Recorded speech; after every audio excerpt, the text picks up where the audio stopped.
নিবাস ক্ষেত্রে গমন করব।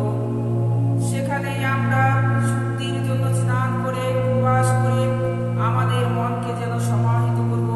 তারপর আমরা যেন দেবমূর্তিগণকে স্নান করিয়ে চন্দন লেপন করে এবং বিভিন্ন নৈবেদ্য অর্পণ করে তাদের অর্জন করব।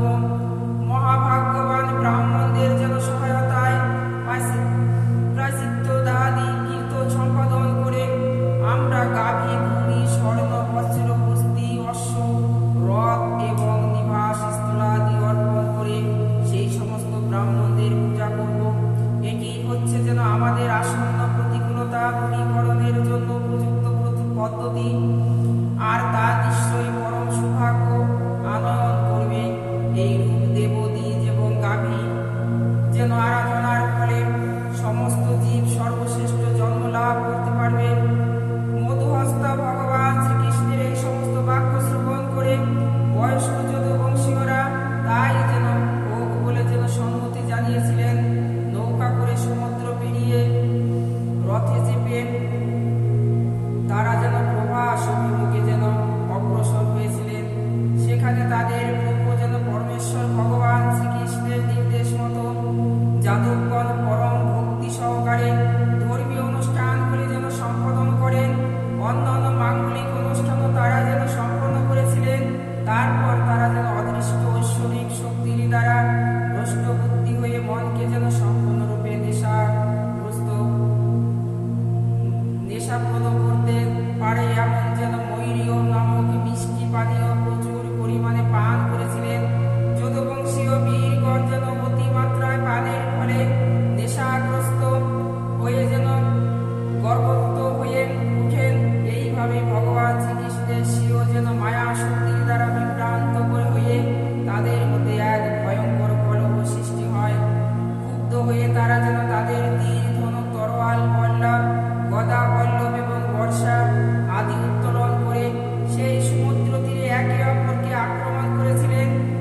বস্তিসমূহ এবং উড্ডীয়মান পতাকাযুক্ত রথে যেন আমার গর্ধব, বৃষ, মহিষ, খচ্চর এবং এমনকি মানুষের উপর যেন আরোপ করে অত্যন্ত ক্ষুব্ধ যোদ্ধাগণ একত্রিত হয়ে বন্য হস্তি যেমন তাদের দণ্ডের দ্বারা একে অপরকে আক্রমণ করে, তেমনি একে অপরকে যেন বাণ সমূহের দ্বারা ভয়ঙ্কর ভাবে আক্রমণ করেছিলেন এবং শাবর বিরুদ্ধে যেন প্রদত্তন ভয়ঙ্কর ভাবে যুদ্ধ করলেন এবং কুন্তি ভোজের বিরুদ্ধে যেন অঙ্কুর, সত্যকীয় বিরুদ্ধে যেন অনিরুদ্ধ, সংগ্রামজিতের বিরুদ্ধে সুভদ্র, সুরথের বিরুদ্ধে সুমিত্র এবং দুজন গদ একের বিরুদ্ধে যেন অপরকে পরস্পর শত্রুতা। বুদ্ধিমান উদ্ধব যে ব্যক্তি প্রতিটি জীবে আমার উপস্থিতি দর্শন করে আর এই দিব্য জ্ঞানের আশ্রয় গ্রহণ করে প্রত্যেককে যেন শ্রদ্ধা করে,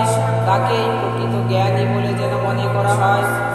এই ব্যক্তি যেন ব্রাহ্মণ এবং পুরুষ, চোর এবং ব্রাহ্মণ সংস্কৃতি, পৃষ্ঠপোষকের দাতা, সূর্য এবং পুত্র যেন অগ্নি পুলকিত, স্ফুলিত, ভদ্র আর নিষ্ঠুর সকলের প্রতি যেন সমদর্শী।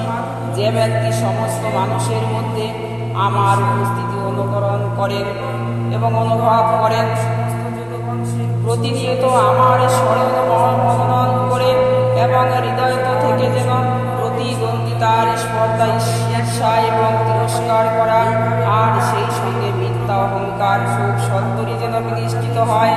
নিজের সঙ্গী যেন সাথীদের উপহাস অপেক্ষা করে ভক্তের উচিত দেহাত্ম বুদ্ধি আর অনুশাসনিক যেন সংকোচবোধ পরিত্যাগ করা। সকলে এমনকি যেন কুকুর, চণ্ডাল, গাভী এবং গর্ধব্যকেও যেন ভূমিষ্ঠিত হয়ে সকলের সামনে যেন দণ্ডবৎ নিবেদন করা উচিত। সর্বজীবের মধ্যে আমার দর্শন যতক্ষণ না সম্ভব হয় ততক্ষণই ভক্তের উচিত যেন কায়, মন, বৌদ্ধ বাক্য এই যে পদ্ধতিতে আমার উপাসনা চালিয়ে যাওয়া সর্বব্যাপ্ত ভগবান সম্বন্ধে এই রূপী যেন দিব্য জ্ঞানের মাধ্যমে মানুষ সর্বত পরম সত্যকে দর্শন করতে সক্ষম হয়। সমস্ত সংশয় মুক্ত হয়ে তার সকাম কর্ম ত্যাগ করা উচিত। বাস্তবে আমি মনে করি সর্বজীবে আমাকে যেন উপলব্ধি করতে করবার জন্য কায় মন এবং বাক্যের ভিত্তিগুলি যেন ব্যবহারের এই পদ্ধতি যেন হচ্ছে পারপার্থিক জ্ঞান লাভের সম্ভাব্য সর্বশ্রেষ্ঠ পন্থা।